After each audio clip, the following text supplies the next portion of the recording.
Hey everyone, we're back. I'm Carl, I'm Jason. I'm Devin. and today we're going to switch the teaching role to our fellow professor, Jason. Yep, and we're going to be talking about the one thing that I know the most about, and that is Pokemon. I think you mean Pokemans? Pokemon. I've been personally... I always thought it was called Pocket Monsters. Pocket Monsters. It is in Japan. Well, was in Japan. And then once it started being more popularized in the West and worldwide, they just started adapting Pokemon as a whole. Really? Yeah. So I personally have been playing Pokemon since I was about 6 or 7 years old. My first game was Pokemon Fire Red on the Game Boy Advance, or the Game Boy Advance.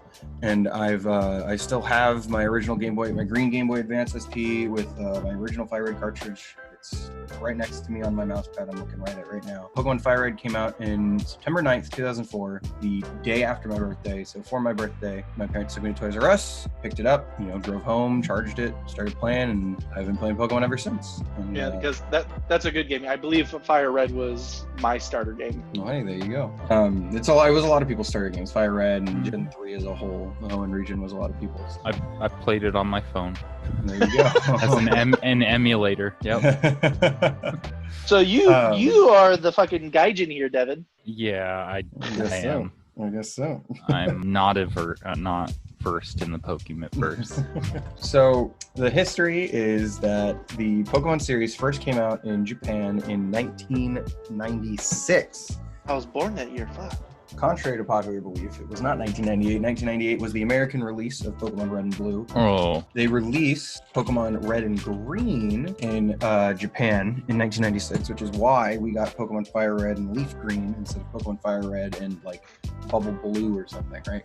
Because yes, we did get Pokemon Red and Blue, but Red and Green were the originals in Japan. And I wanted to start off by showing you guys that Pokemon Red and Green, since it was the first ones, their sprite work wasn't necessarily the best. It got a lot better later, after. So here are some of the sprite works that I don't know how donkey ass face Charizard. Yeah, so Beautiful. So one of the first ones that really comes to highlight is Venusaur doesn't quite look like Venusaur. Yeah, Venusaur's Yeah, sword looks jank. He's super like flat. He's a frog, and he's got like a really tall plant as opposed to it just sitting on his back. I'm not gonna highlight too many of these because as you can see, some of these are actually pretty good. Like Blastoise actually looks really good. Furo looks really good, but then you've got like Ekans. With the I'm firing my lasers. Yeah, basically. So there's Wigglytuff's got two separate Jesus Christ, Psycho Eyes. The flower on top of Vileplume's head isn't quite right. There's a lot of really weird looking designs here. Can we go back to Arcanine? Yeah. They did my boy dirty. Yeah, a little bit. So these were all the original sprite designs, but Chop looks a little funky. It's like he's holding his sub. Yeah, a little bit. I would say, because I'm looking at the Gengar and the Hunter sprites, I actually think those look better than what they are now. They're cool. They're very cool. They're unique. They're an interesting style. No, they're better. So says me. And then there's the infamous Mew down here. Yeah. It's like a fetus, because that's what Mew's based on. An embryo. Really? Yeah, Mew's based on that. Yeah, because it's the Confirmed? I'm pretty sure. I mean, look at the sprite work. Oh yeah. Okay. Yeah, I'll give you that. So real quick. But here's my other question: when does Mew evolve into Mewtwo? Aha, you're funny. Okay, let's pull up the red and blue sprites. So these are the sprites that you guys grew up with and that you know and love.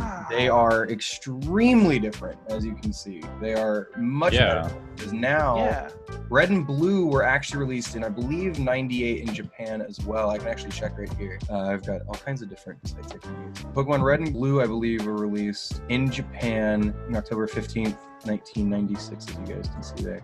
So yeah. Look, so February 27th, 1996, they got red and green. They got red and green. Then later that year, the same exact year, they got a refined version, being October 15th, 1996. Okay. So that's the only version I could have played. That's the only version you could have played was the original Japanese as a baby. Version. I actually personally do own the original Japanese red, green, and blues, as well as gold, silver, crystal. Wow. And in Game Boy form, cartridge form. But Jason, what are those? We'll get to those later. September 28th, 1998, 20 days after I was born, is when Pokemon Red and Blue came to the United States for the first time. And that is when the Pokemon craze happened. So as you can see, these sprites have had a massive increase in quality. There's a couple that are the same. As you can see, Caterpie is actually exactly the same. There's no difference. Wait, no, it's not. Oh, its tail's slightly different. No, the antenna. Yeah. The antenna and the tail are very slightly different, but everything else is the same. So what they did was they took the Ken Sugimori art. Ken Sugimori was the main artist for Pokemon, and I think still is, maybe not actually. No, like the key art that you see for like the promotional art and stuff. Yeah, I think didn't they drop him after a certain game? I don't remember when he isn't doing it anymore. I don't remember after what generation, maybe Gen 4 or 5. Anyway, they took the Ken Sugimori art because the sprites actually, Pikachu, this right here is the whatever the beta Pikachu was, is the original Pikachu.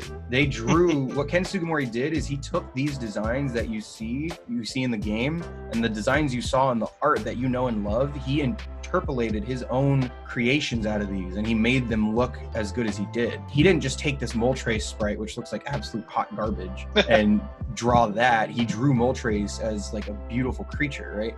Like it looks. And then great they made now. it into game sprites. And then they made it into game sprites. So they took his art interpretations, I believe, and then re-enhanced them. I believe that's how it worked. So that's why the sprites are a little better now, is because they're just enhanced. They're a lot better looking. Yeah. They're a lot more accurate. There might be some weirdness still. Wigglytuff is still scary as fuck. Some very weirdness, very weirdness still, but they're a lot better. Yeah. Wait, what's that bat one again? Zubat turns into it? Golbat is goofy as fuck. Yeah. So there might be, the Ken Sugimori art might not be helping too much here. You know, they definitely made it better, you know. Mm-hmm.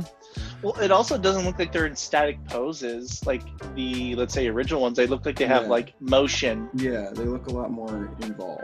So they took the original art of the sprites, made them better, and then also used the Ken Sugimori art to make it a little bit more in line with what they were trying to go for.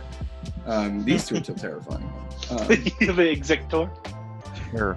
That's kind of the interesting thing, is that Pokemon Red and Green were actually the original games, not Pokemon Red and Blue. Oh. Like what we know and love today. Green is a Japanese exclusive game. It was never translated into English, and it will never be translated into English. The only thing we have is Pokemon Leaf Green. Believe, here's the title card right there. When they released the virtual console versions of these games, they might have released Green in Japan on the eShop.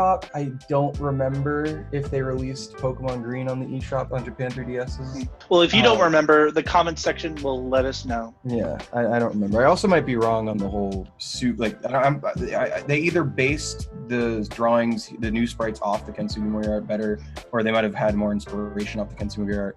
I remember when the Ken Sugimori art came in. I just do know that they were enhanced in a lot better ways. And then Pokemon Yellow came out a few years later, or like a year or two later. Pokemon Yellow was more of an anime adaptation of Pokemon Red, Blue, and Green, and you had Pikachu following you. Jesse and James from Team Rocket from the anime was in it, and it was more of a, this is the anime.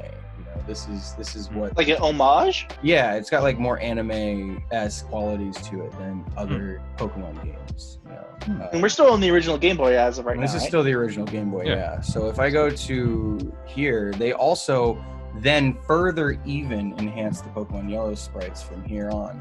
Let me go ahead and pull up Pokemon Yellow sprites real quick for you guys. Pokemon Yellow sprites.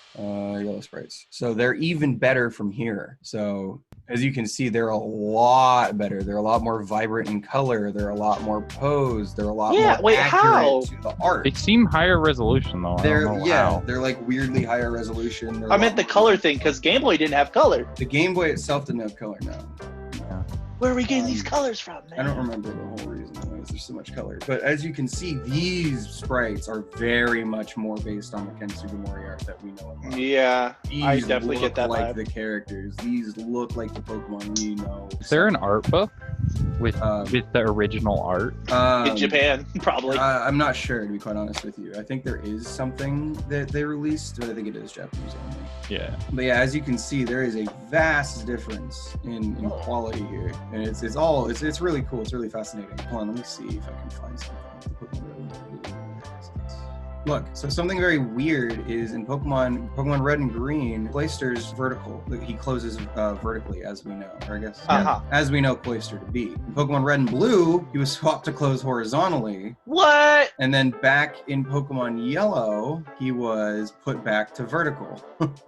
So we don't know why in those. They probably should have done it horizontal, because then he would look less vaginal. I don't know. But also a weird thing is in Pokemon Red and Green, Coughing has his little skull and crossbones on his underneath. In Pokemon Blue, they put him above his face. And then back in Green, they fixed it to where it's underneath him again. Yeah. Wait, you mean Yellow? I mean Yellow, yeah. In Yellow, they put it to fix it where it's underneath him again. So there's a lot of really weird sprite discrepancies. I don't know why there's two Jinxes. Well, I can give a guess. Console. It's the virtual console correction. Yeah. So yeah, for those of you guys that didn't know, there was a huge controversy back in the day when Jinx was first brought to the West. They thought it was blackface. I'm just gonna straight up say it. They thought it was blackface, but it was actually based off of a fashion style, and then further based off the yokai. Girls. Yeah, and then further based off the yokai that Jinx is based off of. Jinx is based off a yokai woman who dances to attract men and then kills them. I don't remember. So it's not blackface. It's not. No, it is not blackface. But it was a massive controversy, and if they weren't, I don't know the right terminology here. It's not technically blackface, no, but it is also very uncomfortable. Yeah. Let's say culturally insensitive? Yeah, culturally insensitive, yes. So what they did is they had to reanimate a lot in the anime. They had to reanimate a lot of Jinx art to then be purple, because Jinx is now purple instead of black, as you can see. So the virtual console release, that's actually very interesting. They had to redo the sprite for Jinx. That is something I didn't actually realize. So as you can see, it's black there, and then black here again. It's black.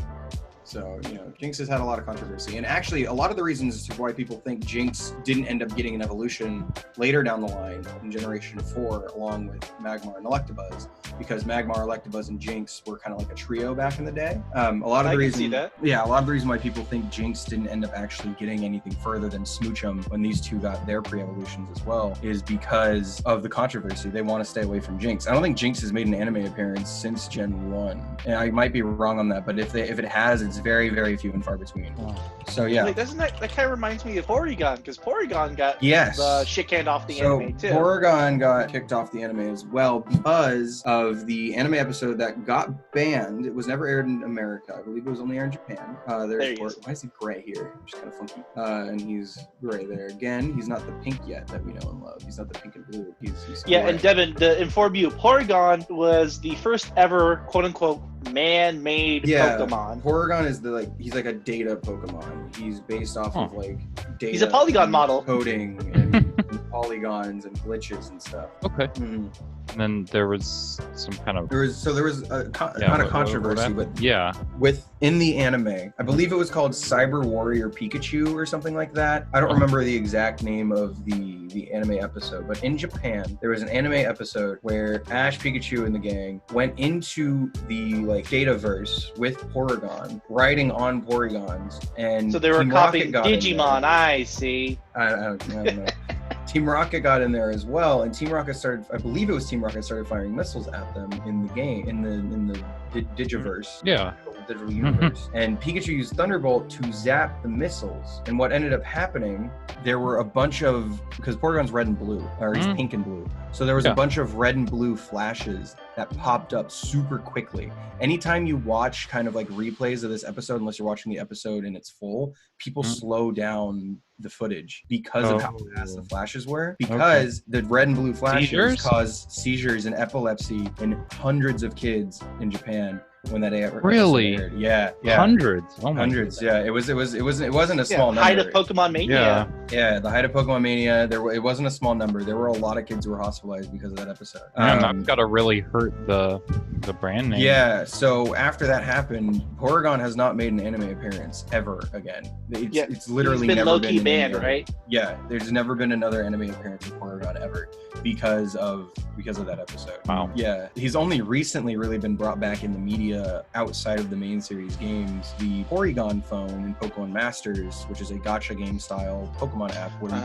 you collect the trainers all throughout the history of Pokemon. So that's kind of what I wanted to touch on here. Something I don't really want to go too into because I'm not sure how legally these were obtained, so I'm not going to really show them. But there was a recent finding, I'll use the term finding, of beta red and green.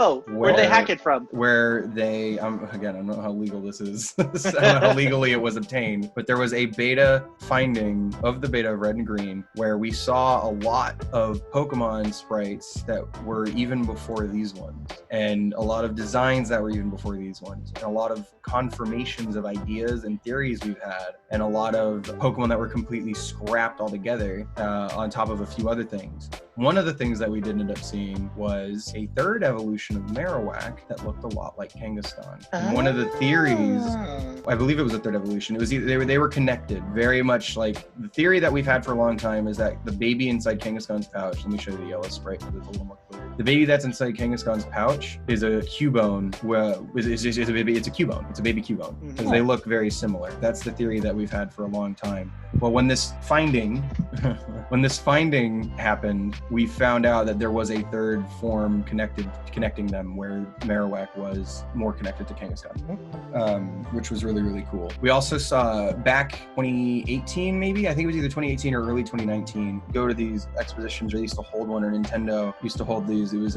called Space World, and in Space World, I think I know about Space World. Yeah, in Space World 1997. Oh shoot, I don't remember the exact year. I think it was Space World 1997. They had a demo of Gold and Silver, which was a very, like, that's the only place you got to see this. You wouldn't have seen how they handled it. It was very much like they made a demo of it. They cut off certain areas. You could only go certain places. That demo got out recently, and they data mined the heck out of it, and we saw a bunch more Pokemon that we've never seen before. Pre-evolutions, evolutions, new old designs, new Pokemon, scrap Pokemon. Leafeon, which is an Eevee evolution that was added in Gen 4, was originally planned for Gen 2, and they scrapped it. Oh, that's cool. Umbreon was discovered in the files to be a poison type originally instead of a dark type. Because really cool. Dark type was, if I remember correctly, was it introduced Dark type was introduced in Gen 2, yes. Dark type was actually not in Gen 1. The Dark type and the Steel types were not in Gen 1. So Magnemite and Magneton were pure electric. There's no dark types in Gen 1 as a whole. Magnemite and Magneton were pure electric. I believe those were the only things that changed, actually, now I think about it. Because there's no dark types added in Gen 1. None of the Gen 1 Pokemon are dark types. But yeah, Magneton and Magnemite got the Steel type added to them, and the dark type was added to kind of balance out the Psychic type, because for those of you guys that don't know as well, the Psychic type was actually the most overpowered type in the original games. It had to do something with it being, like, broken in the code, right? Yeah. So Alakazam and Starmie, because Starmie was also part Psychic type. I don't remember what Water Psychic, right? Yeah, he was Water Psychic. Starmie, Water Psychic type. Alakazam and Starmie were two of the strongest Pokemon for a couple reasons. One, in Gen 1, the way that the stats work now is you have your HP, your attack, defense, your special attack, your special defense, and your speed. That's 6 or 7 different stats. In Gen 1, it was your HP, your attack, your defense, your special, and your speed. Special was your special defense and your special attack combined into one stat. What? Yeah. So Alakazam and Starmie were very strong because they were special attackers, and with their special attack being so high, they also then had a special defense being extremely high. Plus the Psychic type technically only had one weakness, 2 weaknesses, but technically only one. That would be, for the Psychic type is weak to Dark, Ghost, and Bug. And the reason it's Dark, Ghost, and Bug is Psychic type is usually affiliated with, like, the Mind, and the 3 most common fears are Bugs, the Dark, and Ghosts. So that's why it's Ghost, Dark, and Bug. But Dark type wasn't in Gen 1, right? So you've only got Ghost and Bug. The Ghost type, we'll get to that one in a second. The Bug type was useless because the only Bug types in the game were Butterfree, or fully evolved Bug types were Butterfree, Beedrill, Venomoth, Moth, and Scyther and Pinsir. Where'd Scyther go? Scyther and Pinsir. Those are the only fully evolved bug types in Gen 1. Well, Scyther and Pinsir are decent, no? Yes, but the only one to learn an offensive bug type move was Beedrill. Who was our poison type, and Psychic was super effective against poison, and the only move it got was Twin Needle, which wasn't even that good. So there was no way you were outspeeding Alakazam. There was no way you were hitting Alakazam with Twin Needle very well. So the bug type was basically useless, and it was the worst type in the entire game. And was for a while. But okay, you say, okay, well then that leaves Ghost. Well, the only Ghost types are these three. So you got Gengar. Gengar's strong. Gengar's also one of the fastest attackers. In the original game, they're the only Ghost type? Yeah, there's only 3 Ghost types in the game. What? No. Mm-hmm. There's only 3 Ghost types. Ghost type is actually the smallest type. It is the smallest type of Pokemon even to this day. No, yeah. There's so many spooky guys now. In Gen 4, I believe there were only I think it was either 14 or 17 Ghost types total. Pure Ghost types or Ghost types. Something else? Ghost types, as in Ghost in anything. Oh, damn. Yeah, damn. Ghost type is criminally underrated. In Gen 2, they only added 1, and it was Mischievous. So there was only 4 Ghost types. And in Gen 2, which was the Johto region, the Ghost type gym leader didn't even use the new Ghost type that they added. He used Ghastly, Haunter, and Gengar. Oh my, that's right. Yeah. So anyway, Gengar, you're like, okay, so just use the Ghost type. And you're like, Gengar hits really hard. Gengar's cool. He's fun. Well, in Gen 1, there was no such thing as what was introduced in Gen 4, physical special split, which is where the defense stat bases off physical based attacks that make contact, or attacks that hit for contact. Special attacks hit based off the special defense side, or the special stat back in Gen 1.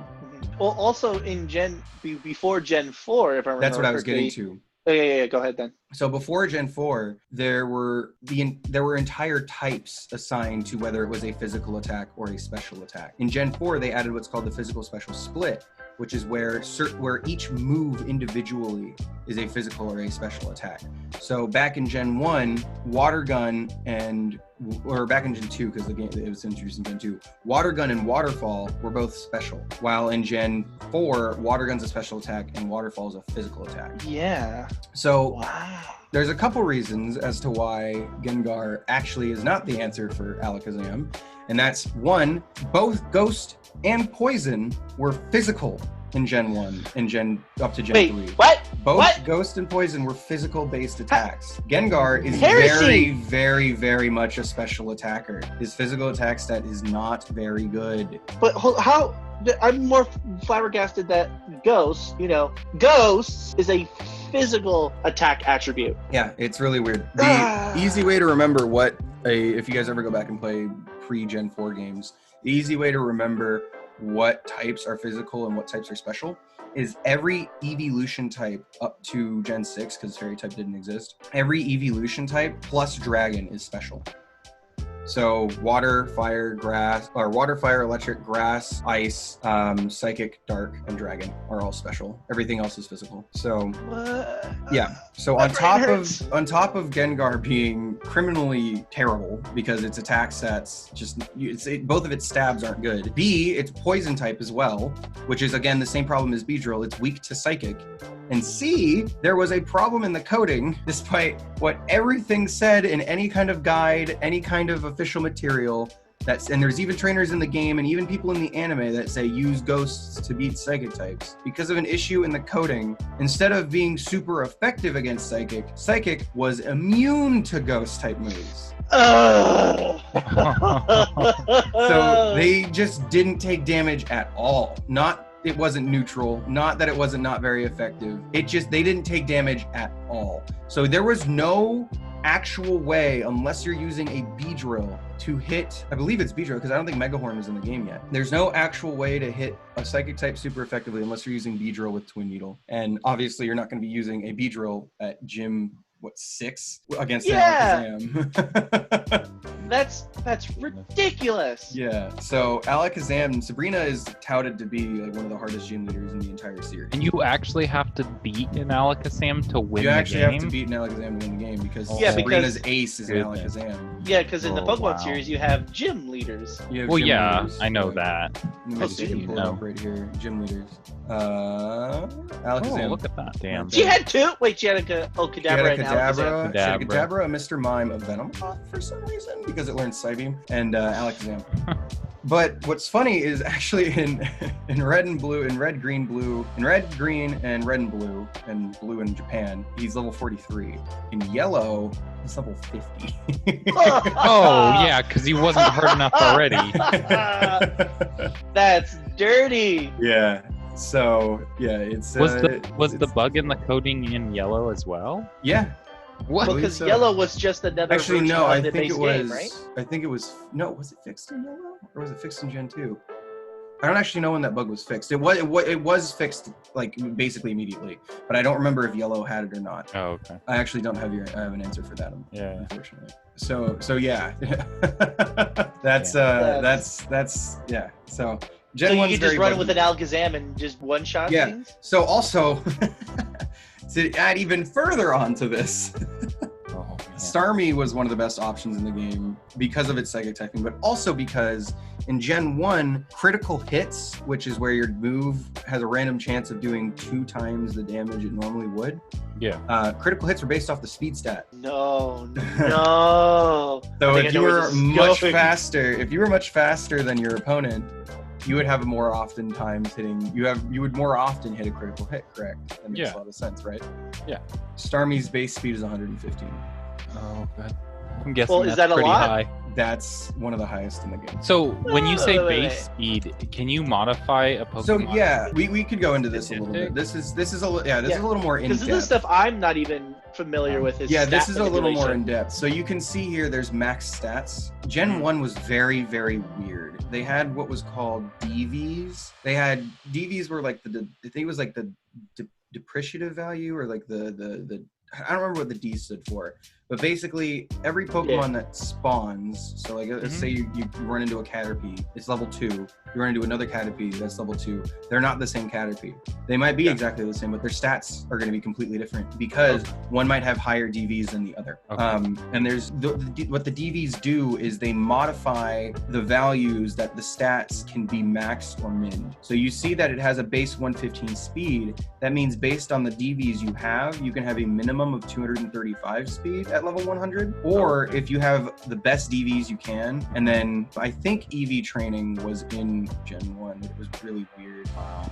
So DVs are basically the DNA. You can't change that. Yeah. EVs are Trainable. training the trainable stats. The more EVs you have in a stat, up to a certain number, the EVs, effort better- values? No, IVs. effort values, yeah. The effort values, the more EVs you have in a So the stat, more you use that stat, the better you're gonna. the better be your at stat's that. going to be at that Okay. level. Okay. So the max also, level of it's not that Starmie you're can using be. it, right? So yeah, the way that it works is each Pokemon you knock out will give you a different type of EV. So Okay. I believe Rattata gives attack EVs, 1 attack EV, and I Oh. believe Zubat gives 1 speed EV. Or I'm trying to think of what Pokemon in Gen 1 gives speed. I think it's Zubat. So or Magikarp gives a speed EV. is there an easy way to tell, like, oh, I caught this Pokemon, its DVs are No. trash, so I shouldn't. No, those are hidden No. numbers. The game Those are doesn't show hidden you numbers. that. The game does Wow. not show you that. That is something you have to do via calculations, either in your own head or on a piece of paper with a formula that you Oh, wow. understand, or Okay. with online calculators. Hmm. Yeah, it's kind of ridiculous. So this is like the in-depth stuff. This is like the really in-depth stuff. Yeah. Yeah. So Starmie's got a base speed of 115, which means that it's more than That's likely so going to have fast. a lot. It's more than likely going to have a lot more Criticals. speed Yeah. than A lot of a lot of critical hits more than the other Pokemon. Alakazam is at, let me see here, is at 120. Oh base my speed. goodness. And Wait, then what? Alakazam's at 120 base speed, while Versus Starmie's what was Starmie again? 150? 15. And 100. Electrode, which I believe is the fastest in the game, is 100. Yeah, I was gonna say, base speed. Oh my god. So Electrode, if you really wanted to crit people, Electrode was your way to go.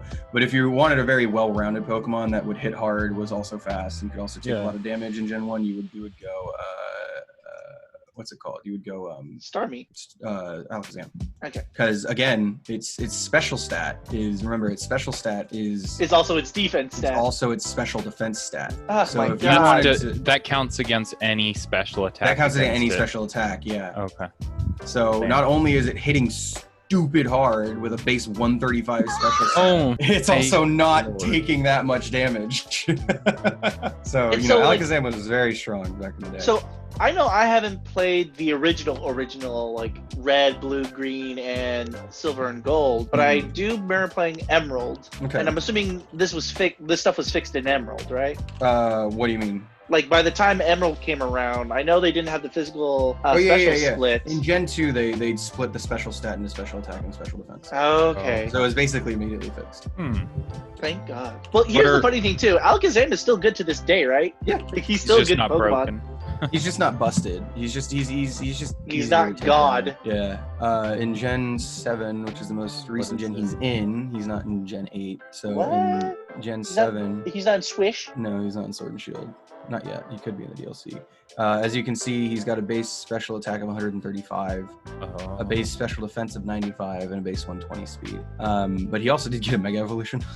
Oh, so- my goodness. I Which just made him a remember lot playing that stronger. game. Yeah, Mega that's Evolutions why. basically was a steroid shot to make him So- strong, right? in a way, so we could go into this in a different episode, but it basically in Gen 6 the gimmick was Mega Evolution, which was we're gonna take Pokemon that already are fully evolved and we're gonna make them even stronger. We're gonna give them 100 base stat total increase, literally 100 base stat total increase. Went from 500 to 600, but the catch is it's temporary.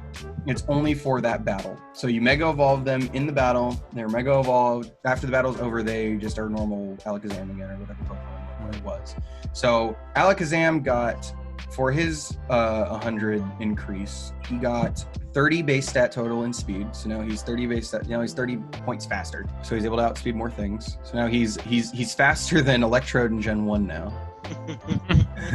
His special defense went up 10 points, so now he's able to take a little more hits. His special attack went up 40 points. Oh. Now he hits even harder. Ah!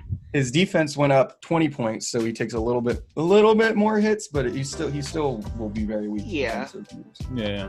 And that was the base 100. That's the 100 stat increase. Are those spoons? Those are spoons. Oh yeah, because he's psychic. That's He one of can his spoon big with things. Are his no mind. spoons. That's one of his Yeah, big that's things. right. He has spoons. He has 2 spoons. So yeah, the whole trope is that, you know, psychics can bend spoons with their mind. So that was the whole trope, is that gain spoons. And Yeah. I don't know if you want to go into it, but if you look at, they're showing something about abilities increasing stats, I think. Where? Because they had 3 columns for the stats. Yeah, max stats, natural gift, and Oh beneficial yeah. nature. So yeah, natures. So this is also a Oh little yeah, in-depth. natures. I So hate natures. In Gen 3, so in Gen 1 and 2, Gen 1 was different in that it only had a special stat for both special attack and special defense, and it had DVs instead of IVs.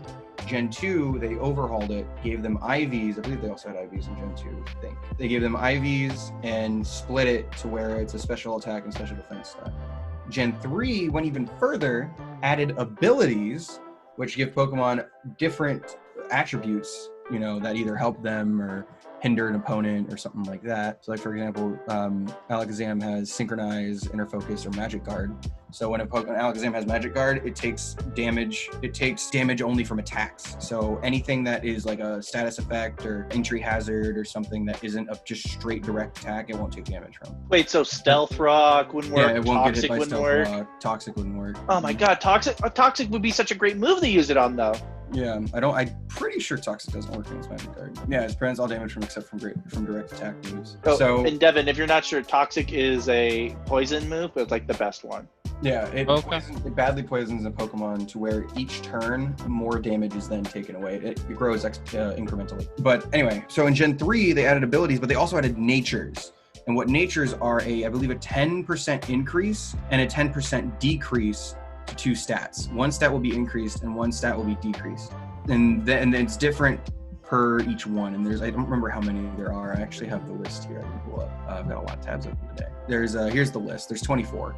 So there's some, as you can see, there's some that don't do anything. They're neutral. So that means there's no increase, but there's also no decrease either. So what you want to do is you want to take a look at, for example, let's look at Alakazam, because we've been looking at him this whole time. let's look at Alakazam. What I want to do with my Alakazam is I want a nature that either increases his special attack or increases his speed and lowers his attack, because I don't want to hinder his defense even more. I don't want to hinder his special defense at all. And there's no nature that affects HP. And obviously I don't want to hinder his speed or his special attack, because those are his two important stats. Yeah. I'm never going to use a physical attack on an Alakazam because it's just not going to do as much damage as a special attack. Okay. Yeah? So what you want to do is look for a nature that increases special attack. Okay, right here. Modest, mild, quiet, and bashful modest, mild, quiet, and rash all increase special attack. Now let's see what they decrease. Okay, rash decreases special defense. I don't really want that. Quiet decreases speed. No, I don't really want that either. Mild decreases defense. Not for me. Modest, decreases attack. That means that I'm getting a net positive and will only be getting a positives in my stat gains, because I'm never going to use a physical attack on my Alakazam. I'm only going to use a special But he attack. won't like spicy food anymore. Yeah, because the Yeah. table you're showing us is favorite flavor or disliked flavor based off Yeah. of nature. Yeah, based off nature. He won't like spicy foods anymore. Or, for example, let's say Alakazam's got a really strong special attack set already. Like, that's really strong. Even without a beneficial nature. A neutral nature, which means that it wouldn't be, like, lowering it, that's still a lot. You know, Yeah, that's at still does level a lot. 100, Yeah. it's like 369. It's 369. You know? So do you know So- the nature of a Pokemon just by... Yes. So this is actually something the game tells you. In the Okay. summary, see if I can pull up the Pokemon summary. Let me get a better one. Like a Gen 3 one. I don't know if you're going to get Gen 3. Here we go. This is good. This is kind of tiny. Oh, what the heck? Okay, super zoom. Okay, so, this is a great example. So hold on, I want to find a better example. Sorry. Let me find a better example of this, because I need to see. Take your time. Yeah. But like, I'm just so like I know there are technically like horrible garbage Pokemon because Okay, their here we stat go. spread is garbage. Okay, so you see here that this Milotic has a calm nature. Oh, So okay. every game has a different way of showing you this in the menu, but they will show you Okay. its nature. Okay. Yeah. But So what are were there you saying, Jordan? Pokemon that are less total garbage no matter how much you train them? Yeah, there are Pokemon that just aren't going to be doing that much damage. One that comes to mind, as much as I do like this Pokemon because I like the underdog Pokemon. I call myself a Poke hipster. So you like Love Disc? Love this because it's not. It's just So- 2 under. It's gross. So one of these Pokemon, unfortunately, is Ladian. Ladian is a Gen 2 bug flying type. That's the Johto region, gold, silver, crystal. And it is one of the early route bug Pokemon, which means, you know, it's the Beedrill of the game, it's the Butterfree of the game. It's not very strong. It kind of does its own thing. No matter how you change it, this Pokemon's not going to be doing too much. Yeah. Because its See- base total's 390? Its base stats total is 390, which is adding all of these base stats together. Its Yeah, highest yeah. stat is its special defense, which is 110. That's nothing to laugh at. That's actually really good. But with a base stat of HP, with a base HP of 55 and everything else being so bad, there's not much you're really Yeah. going to be doing with this Pokemon. Its base special attack is 55. Its base physical attack is 35. You're going to be barely touching anything, even if it's super effective. Which is weird that they've never changed this, because it gets a hidden ability that increases physical-based attacks. Wait, by 20%. So what's its. So Iron that- Fist increases the power of punching moves by 20%. This Pokemon gets a lot of punching moves. Punching moves are all physical based. There's no special punching move. Yeah, and what's its Yeah. physical stat again? 35. Oh, God, why? Why? And its special attack is 55. Its special attack is better. But what? Oh, God, Let me... Oh my goodness. Yeah, so Makes sense. why? this turned into kind of a, this isn't exactly where I was going with this conversation, but I do like where this is going. This turned into kind of like a bit of a history lesson about the mistakes and faults and fixes of Pokemon's history. I just learned that they just hate Ladybug. You know, Ladybug's just really bad. But yeah, so I mean, what I wanted to do here was kind of go into the history of where Pokemon is today and like what we've gone through. So kind of going back into this, as you can see, you know, we've had a lot of revisions. We've had a lot of, you know, really cool sprite works and sprite arts and stuff. And we've found a lot more in the recent years due to the findings, for lack of a better term, that we have. I think that the Pokemon series is going in a direction that is unique to a lot of video game franchises. There's not a lot of video game franchises that can have this much staying power. Pokemon is one of the highest grossing media franchises of all time. Like it's What? it's been growing nonstop since its release in '98, and I specifically highlight '98 because that's when Pokemania started because of the Western release. Before '98 and '96, it was very popular in Japan. It was not as impactful until it hit the States. Once it hit the West and once it hit international release, that's when things really started popping off. So for 20 plus years, it's been at the forefront. You know, Pokemon Sword and Shield recently got a lot of backlash before it released because they cut the decks. This is the first time they've ever done this, where you just, in previous games, in what's called, each generation of Pokemon is when they introduce a new set of creatures. That's usually like 150 it's new once it's the usually roster, right? anywhere from 100 to 150, but there's some outliers. Okay, yeah. Gen 1 obviously is the original one. It had 151 Pokemon in it. Gen 2 released, I believe, 100 Pokemon. Gen 3 I think was 140 something, maybe 130. Gen 4 was 120, I think. It wasn't that much. Gen 5 was basically a soft reboot of the series, and they released a whole new Pokedex. It was 152. Wow. And in the original Black and White, you actually weren't able to find any original Pokemon during your main playthrough, which was really interesting. Black and White 2 changed that. They added Pokemon from the past. Gen 6 is where we got the lowest Pokemon we've ever gotten added into the game, and we only got 72 Pokemon. I believe that's including Megaforms, which is very, very, very small. Wow. So wait, but can you even count Megaforms? Or a lot of people do. One? Okay. You should. They're Pokemon. They're forms. They're new. Okay. So Gen 6 added very few. Gen 7 added, I think they were in the 80s. And Gen 8, I think, was also in the 80s, maybe closer to the 90s. Gen 7 was Pokemon Sun and Moon, the Alola region. Gen 8 is Pokemon Sword and Hawaii Shield. 5-0 Pokemon. Basically.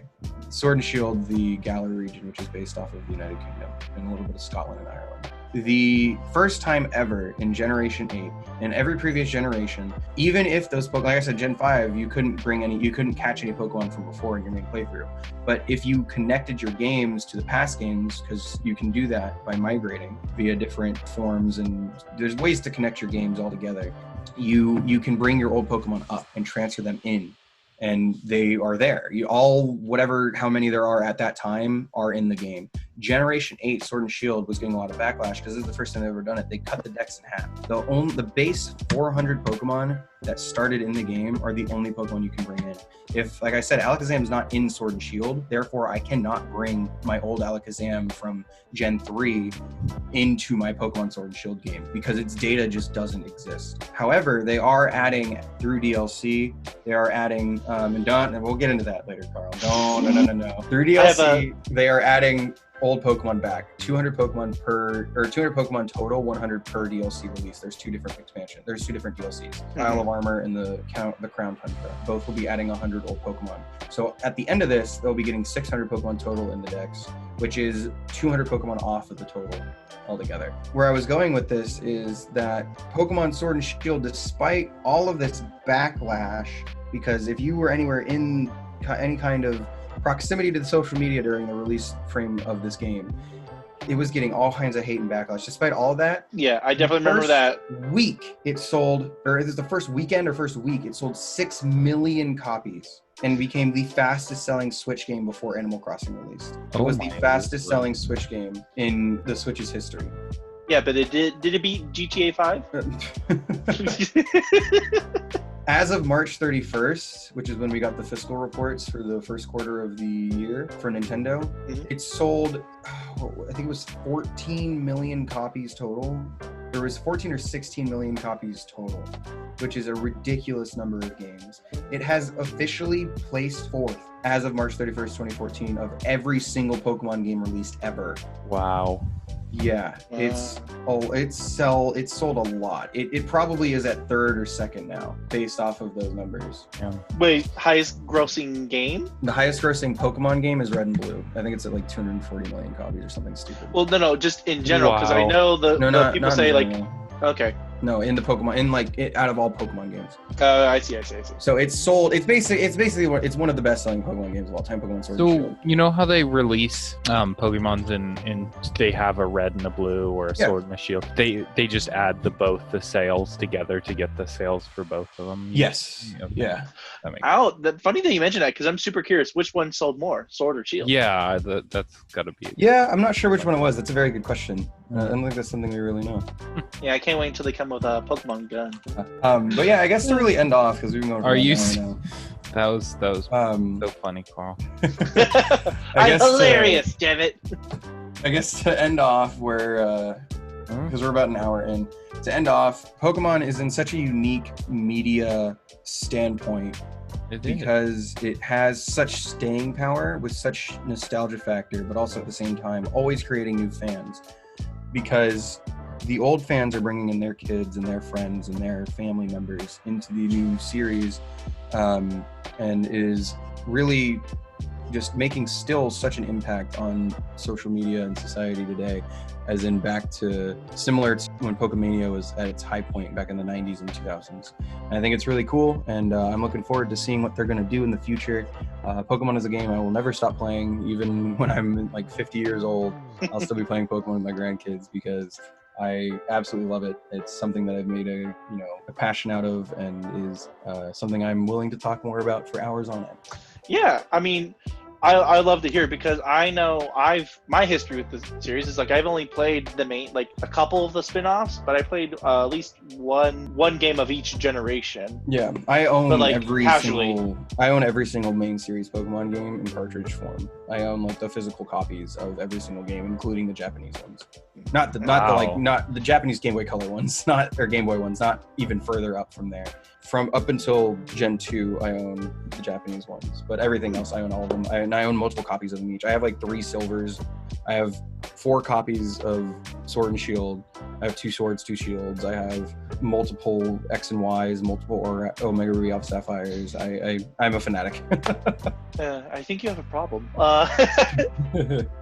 Well, thank you for spending today talking about Pokemon. Hopefully, I mean, we're probably able to talk about it again in the far future, but thank you for letting us know. I'm Carl. I'm Devin. I'm Jason. And everyone have a good day.